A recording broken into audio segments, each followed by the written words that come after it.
Mabuhay, maayong hapon sa tanan akong followers, viewers, and supporters, even likers and sharers. Guys, this is Alexi Fernandez from Davao City.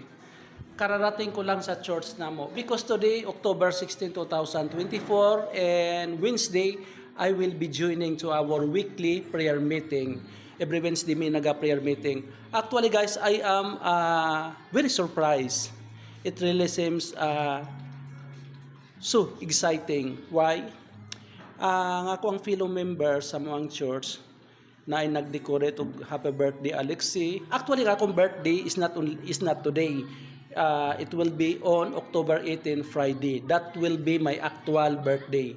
So, na-surprise ko kay naay cake nga ako ang kauban sa church, my friend, akong ati-atihan, si Ate Lisa. Wow, Junels.